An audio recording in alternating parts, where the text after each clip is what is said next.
Salut l'équipe, c'est l'Ovaliste. Même si le tournoi s'est terminé il y a plus d'une semaine déjà, je tenais à faire ma compo type, mon équipe type du tournoi 2022. Pour le poste de pilier gauche, je choisis évidemment Cyril Bay. Comment faire autrement en fait? Certes, c'est pas un pilier puncher comme Ellis Genge ou Porter, mais ce que j'apprécie chez lui, outre sa tenue en mêlée, c'est surtout sa disponibilité dans le jeu courant, il est tout le temps au soutien, et ça, c'est sans parler de sa gestuelle, on l'a vu plusieurs fois durant le tournoi, il est capable de manier le ballon comme un 3/4, et je trouve ça juste incroyable pour un pilier. Au talon maintenant, je vais me faire insulter, c'est sûr. Tout d'abord, petit disclaimer, je vais vous assurer que j'adore Marchand, c'est pour moi l'un des grands artisans du titre, mais pour cette vidéo, je pense que je choisirais le talonneur Dan Sheehan, le talonneur irlandais, parce que sinon on met que des Français dans le pack, hein, c'est pas drôle. Et donc Dan Sheehan m'a vraiment tapé dans l'œil. Ce que j'ai aimé chez lui, c'est tout d'abord en fait l'impression de maîtrise qui se dégage de lui alors qu'il a que 7 sélections et à peine 23 ans. Mais surtout, j'apprécie son profil très explosif, il est puissant mais il a aussi des appuis, et je pense sincèrement qu'il n'est pas étranger aux performances irlandaises cette saison.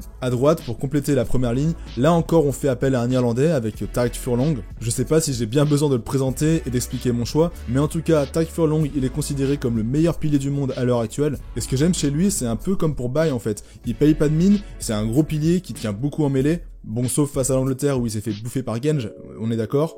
Mais bref, il a un gabarit énorme, mais il ne compte pas que là-dessus, je trouve qu'il a une habilité en main qui est aussi très remarquable pour un pilier, et puis il a une intelligence de jeu qui est rare pour un joueur de son poste et de son gabarit. En deuxième ligne, on continue de surfer sur la tendance irlandaise, vous allez commencer à me détester, je le sens là. Sachez que j'ai longtemps hésité avec Cameron Wauchie, mais finalement j'ai opté pour Tadhg Beirne, un joueur qui a lui aussi un profil hybride, puisqu'il peut jouer également troisième ligne, on l'a vu avec les Lions britanniques notamment, mais ce que j'aime chez lui c'est son activité, il est assez rapide pour un deuxième ligne, et puis là encore c'est sa gestuelle, sa capacité à manier le ballon que j'apprécie, et je pense qu'il aurait sa place dans le 15 de n'importe quelle autre nation. Et à ses côtés, pour l'accompagner, comment passer à côté de Paul Willemse? C'est vraiment un deuxième ligne qui arrive à maturité, je pense qu'il est au pic de son art, au pic de sa forme en ce moment, et c'est vraiment hyper précieux de l'avoir dans le groupe de l'équipe de France. Il disait avoir perdu des kilos pour être plus endurant et plus disponible dans le jeu, et franchement ça s'est vu, hein, on atteste son match à Cardiff où il a été énorme pendant 80 minutes, sa puissance et sa rudesse en font un guerrier indispensable pour l'équipe de France. En flanqueur, pour le numéro 6,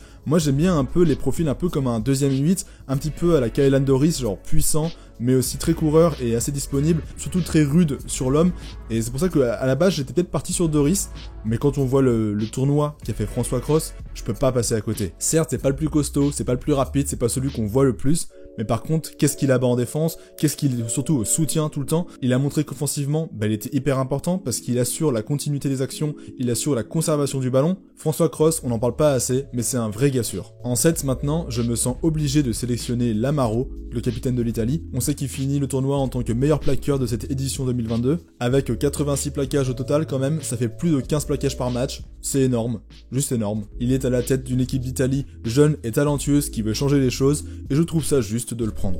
En 8 pour moi, et c'est l'homme du tournoi, c'est pas Dupont pour moi, c'est Aldrit.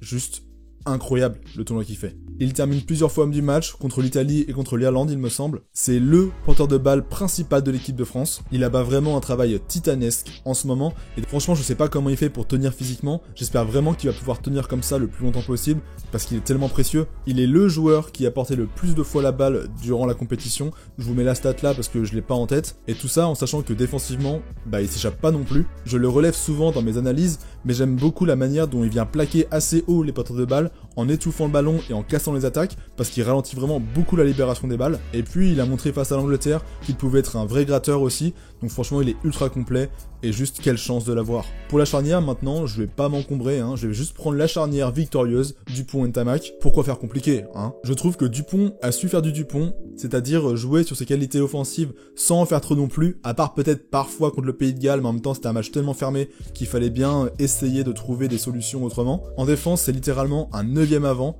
voire même un 10e ou 11e avant si on compte Danty et Villiers. Et je trouve aussi qu'il a énormément progressé dans le jeu au pied, où il est bien plus propre, en plus il tape maintenant du pied gauche et du pied droit il me semble. Au départ j'étais un petit peu dubitatif sur sa nomination en tant que capitaine, mais force est de constater qu'il sait aussi mener un groupe, mener les hommes. Et dites-moi en commentaire vous si vous laisseriez le capitanat à Dupont, ou si vous le redonneriez à Charles Olivon lorsqu'il reviendra en forme pour l'équipe de France. Et pour Ntamak maintenant, j'ai vu pas mal de commentaires passer sous mes vidéos et également sur les réseaux sociaux, disant que Ntamak avait fait un tournoi très moyen, on ne le voyait pas, et ça je suis pas du tout d'accord en fait. D'abord faut quand même préciser qu'avec le talent qu'il a au centre et aux ailes, bah mieux vaut pour lui d'éloigner le danger, de l'apporter sur les extérieurs, parce que c'est là où vous se trouvez les solutions. Je suis désolé, mais quand t'as un Danti qui te transperce les défenses ou qui te consomme 2 voire 3 joueurs à chaque fois, bah mieux vaut jouer avec lui pour ensuite rebondir. C'est tout simplement ça la base du rugby, c'est de consommer les défenseurs pour jouer là où ils sauront pas. Je trouve vraiment qu'il a fait très peu d'erreurs. D'ailleurs la presse britannique le loue parce que c'est un petit peu un ouvreur à la britannique quoi, qui est très clinique, qui ne prend pas le pas sur l'équipe. C'est pas un Boden Barrett, il va pas traverser le terrain, c'est pas non plus un feu follet comme Jalibert, mais par contre ce qu'il fait, bah il le fait bien. Et puis il faut quand même rappeler qu'il finit le tournoi en tant que meilleur passeur décisif. C'est lui qui a fait le plus de passes décisives dans le tournoi, 4 au total, ce qui est quand même pas mal, ça fait genre presque une par match. Et puis aussi un autre petit chiffre, faut savoir qu'à chaque fois qu'il a attaqué la ligne, certes il l'a pas fait souvent, mais à chaque fois qu'il l'a fait, il a franchi, ce qui montre son efficacité. Au centre maintenant, je placerai Fickou en 12. J'ai pas arrêté durant le tournoi de louer son talent, sa justesse et son aura au sein de ce groupe. Personnellement, je sais pas vous, mais je trouve qu'il dégage vraiment une impression de sérénité quand il est sur le terrain.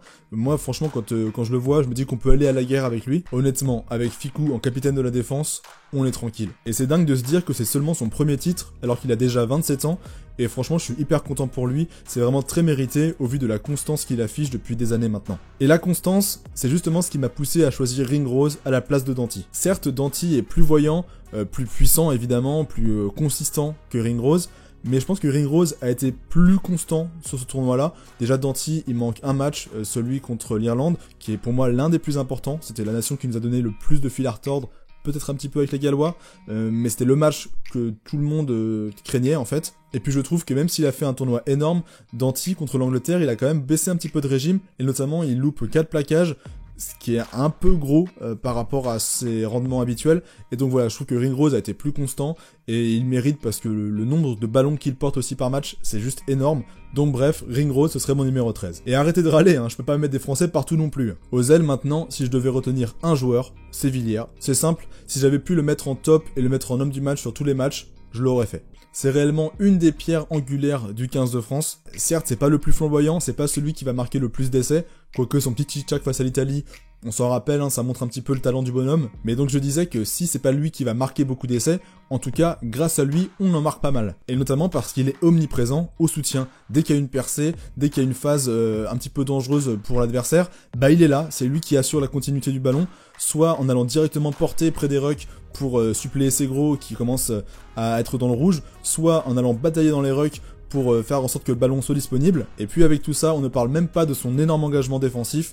Bref, c'est juste mon chouchou du moment. À l'autre aile maintenant, j'avais envie de prendre Penaud, je pense que c'est le meilleur tournoi qu'il ait jamais fait dans sa carrière. Ça se voit qu'il a beaucoup travaillé en défense et qu'il a gommé les petites erreurs qu'il avait parfois l'habitude de faire. Quel génie ça a été, franchement. Moi son match face à l'Irlande, je l'ai trouvé vraiment énorme.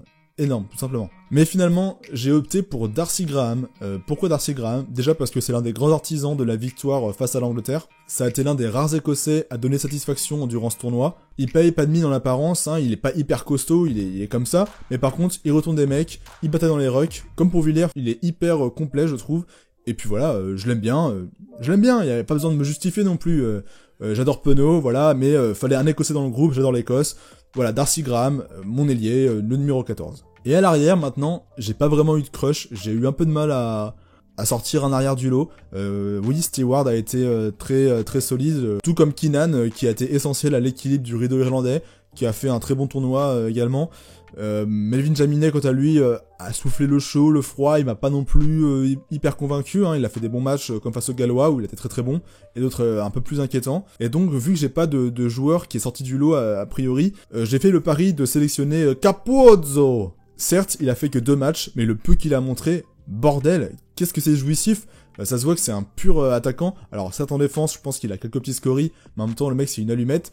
Et en attaque, qu'est-ce qu'il insuffle comme dynamisme. Et je suis vraiment très content pour l'équipe d'Italie de voir qu'il y a une relève qui est assez assurée à ce poste-là, qui va être cruciale dans les années qui vont venir. Donc voilà, c'était mon équipe type. Maintenant rapidement pour les remplaçants, je vais les citer brièvement. Donc ce serait Marchand, Genge et Antonio, ensuite Woki en deuxième ligne et Rory Darge en troisième ligne. Pour la charnière remplaçante, je prendrais Gibson Park et Garbisi, et enfin Danti serait logiquement mon troisième arrière. Donc dites-moi maintenant ce que vous en pensez dans les commentaires. Je rappelle que j'ai pas la sauce infuse, que j'ai pas vu tous les matchs non plus du 6 Nations, donc il y a sûrement des joueurs que j'ai dû occulter, et voilà, c'est mon ressenti par rapport à ce que j'ai vu, et il n'y a pas de bonne ou de mauvaise réponse, hein. Donc si jamais vous avez un choix, vous avez des décisions différentes, Bah dites-moi en commentaire, tout simplement, ça peut être cool de comparer tout ça. Et je pense que je vais créer des sondages avec, j'ai le droit qu'à 5 choix à chaque fois, mais pour chaque poste, je vais vous présenter 5 choix différents, et vous pourrez du coup choisir, et on fera du coup le 15 du tournoi, vu par les abonnés. Je pense que ça peut être cool de faire ça. Et avant que vous partiez, avant de conclure la vidéo, j'aimerais mettre en avant le travail d'un de mes abonnés, qui m'a gracieusement envoyé 2 affiches, donc en gros il s'appelle Passion Caramel sur Instagram, et il va sûrement, d'après ce qu'il m'a dit, lancer sa boutique. Donc il fait des dessins en gros stylisés par rapport à l'univers du rugby.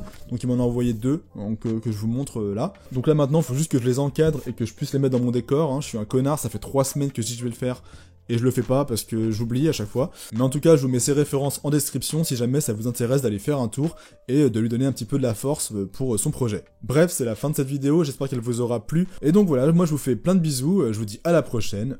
Bye Lovali.